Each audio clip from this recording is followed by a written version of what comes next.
안녕하세요. 매일 성경으로 말씀을 만나는 시간 주변부 묵상의 북악하늘교회 임명진 목사입니다. 우리를 짓누르는 삶의 무게가 점점 무겁게 느껴지는 요즘입니다. 어떻게 이겨낼 수 있을까요? 오늘 본문은요, 마태복음 11장 20절에서 30절까지의 말씀입니다. 수고하고 무거운 짐진 자들과 멍에에 대해서 함께 생각해 보도록 하겠습니다. 먼저 본문 말씀 제가 읽어보겠습니다. 예수께서 권능을 가장 많이 행하신 고울들이 회개하지 아니하므로 그때 책망하시되 화 있을진저 고라시나 화 있을진저 벳세다야 너희에게 행한 모든 권능을 두로와 시돈에서 행하였더라면 그들이 벌써 베옷을 입고 제에 앉아 회개하였으리라. 내가 너희에게 이르노니 심판날에 두로와 시돈이 너희보다 견디기 쉬우리라. 가버나움아, 내가 하늘에까지 높아지겠느냐? 음부에까지 낮아지리라. 내가 행한 모든 권능을 소돔에서 행하였더라면 그 성이 오늘까지 있었으리라.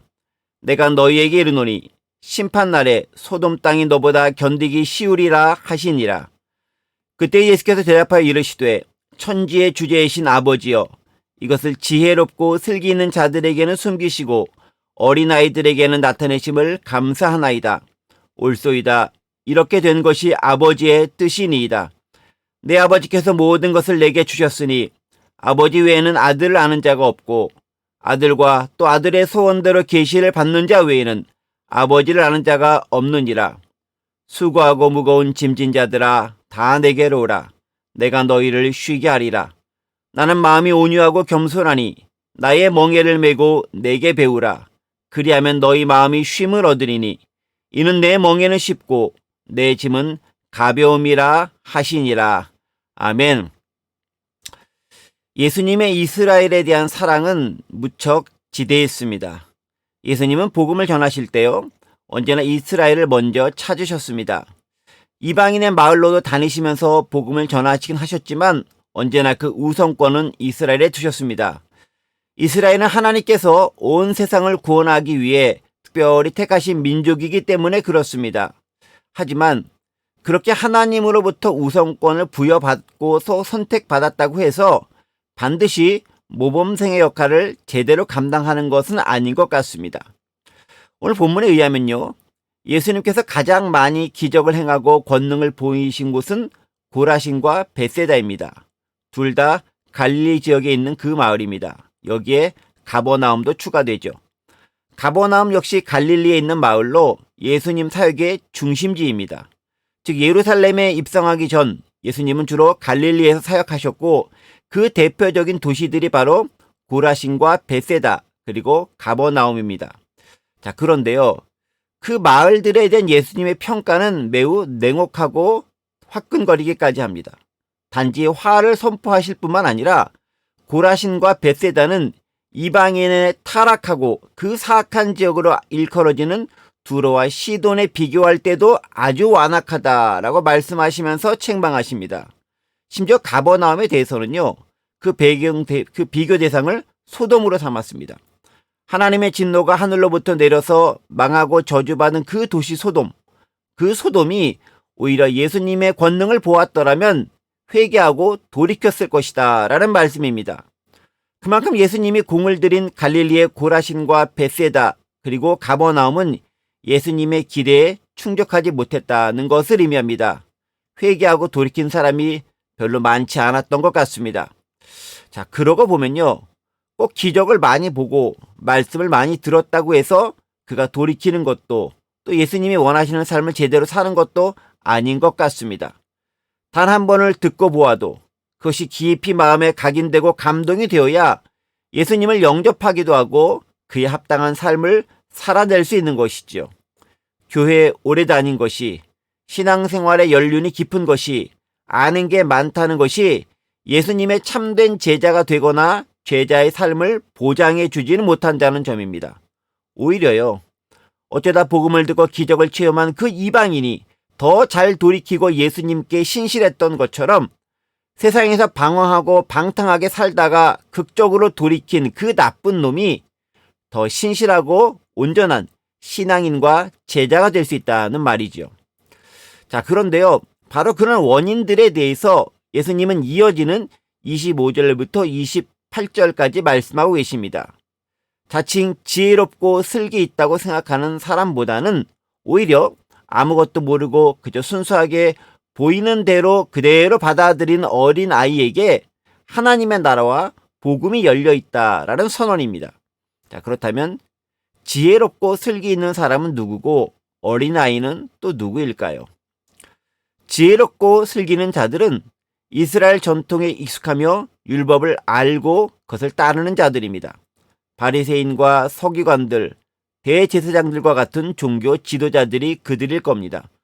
그들은 율법을 잘 알고 지혜롭다고 생각했으며 그 기준으로 예수님을 판단했습니다. 그리고 뭔가를 판단하고 남을 정죄하는 자들입니다. 후자는요, 즉 어린아이는요, 가난하고 병들고 소외되며 사람들로부터 버림받았다고 느끼고 그저 나는 무익하여 아무것도 제대로 할 줄 아는 게 없다라고 여기는 사람들입니다. 그들은 마치 어린아이와 같습니다. 누군가의 도움 없인 무엇 하나 제대로 수행할 수 없는 그런 존재들이고요. 그렇기 때문에 순수하게 믿고 따를 수밖에 없는 연약한 자들이 그들입니다.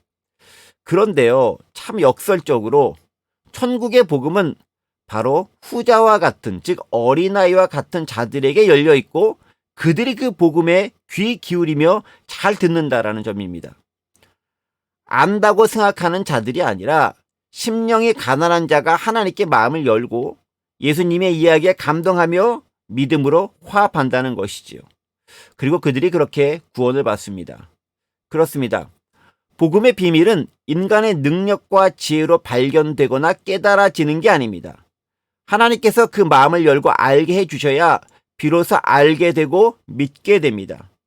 하나님은 하나님 나라와 복음을 지혜롭고 슬기 있는 자들이 아닌 어린 아이들에게 나타내셨습니다. 그들이 순수하게 받아들이고 믿기 때문에 그렇습니다.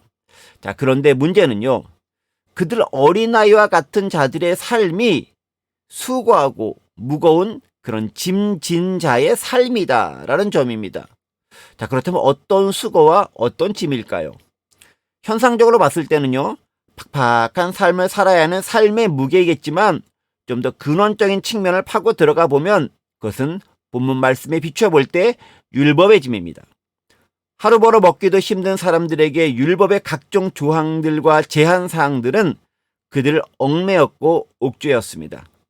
율법에 대해서 온전히 제대로 많이 알지 못하니 이렇게 해도 저촉되고 저렇게 해도 위반하는 안타까운 상황들이 많이 발생하게 되는 것이죠. 그리고 매번 종교 지도자들에게 지적질 당하기 바빴습니다. 바로 그런 자들에게 예수님이 말씀하시죠. 수고하고 무거운 짐진 자들아 다 내게로 오라. 내가 너희를 쉬게 하리라. 그렇습니다. 삶과 율법의 멍에에 매어 사는 이들에게 예수님은 나에게 오라고 말씀하십니다. 자, 그런데요, 이 지점에서 우리가 오해하지 말아야 할 것이 있습니다. 예수님은 율법에 수고하고 무거운 짐진 자들에게 당신에게 오라고 말씀하셨지 결코 멍에 자체를 버리라고 말씀하진 않으셨다는 점입니다. 멍에라는 건요, 우리가 이 세상을 살아가는 한 가지고 있어야 할, 짊어져야 할 최소한의 장치인 셈입니다. 자, 그런데 중요한 건 그 멍에가 어떤 멍에냐에 달려있는 것이죠. 세상의 멍에, 율법의 멍에가 아니라는 겁니다. 그것은 예수님의 멍에여야 되며 자유의 멍에여야 한다는 것이죠. 그리고 더 중요한 건 그 멍에는 나 혼자나 세상 사람들과 같이 매는 그런 멍에가 아니라 예수님과 함께 매는 멍에라는 점입니다. 나는 마음이 온유하고 겸손하니 나의 멍에를 메고 내게 배우라. 그리하면 너희 마음이 쉼을 얻으리니 이는 내 멍에는 쉽고 내 짐은 가벼움이라 하시니라. 그렇습니다. 예수님은 친히 당신께서 우리와 함께 멍에를 매 주시겠다고 말씀하십니다. 그 멍에는요, 쉽고 그 짐은 가볍습니다. 특별히 마음에 쉼을 주는 그런 멍에입니다. 예수님을 믿는다고 해서 멍에 자체를 버리는 건 아닙니다. 즉 아무 일도 안 하는 게 아니다라는 점이죠. 다만 세상 방식과 율법에 매인 삶의 멍에에서 예수님께서 주시는 온전한 신앙과 제자도의 멍에를 매야 한다는 겁니다. 그건 예수님과 동행하는 멍에이며 주님께 우리의 삶을 맡기는 멍에이며 강제가 아닌 감사와 기쁨의 멍에이고 궁극적으로 하나님 나라를 향한 자유와 해방의 멍에입니다. 요즘 물가는 오르고 삶은 버겁고 좋은 소식은 없습니다. 세상은 점점 흉흉해 갑니다. 삶의 멍에는 짊어질수록 더욱 우리를 힘 빠지게 하고 피곤하게 만듭니다. 하지만 예수님의 멍에는 그런 삶 속에서도 기쁨과 감사와 평안을 발견할 수 있도록 합니다. 죽도록 뭔가를 얻기 위해 남을 짓밟고 발버둥치며 올라가는 것이 아니라 이미 얻은 구원의 감격 속에서 자유함을 느끼며 감사함으로 살아가기 때문에 그러합니다. 그런 세상과 율법의 멍에 대신 예수님의 멍에를 함께 짊어지고 가는 저와 여러분들이 되는 오늘 하루가 되는 그런 날들이었으면 좋겠습니다. 함께 기도하겠습니다. 하나님 아버지, 세상과 율법의 멍에에서 자유하며 예수님께서 우리에게 주신 함께 짊어지고 가자라고 말하는 기쁨과 자유와 해방의 멍에를 가지고 갈 수 있도록 도와주시옵소서. 감사드리며 예수 그리스도의 이름으로 기도합니다. 아멘. 오늘도 세상의 멍에보다 예수님의 멍에를 함께 지고 가는 저와 여러분이 되기 원합니다. 샬롬.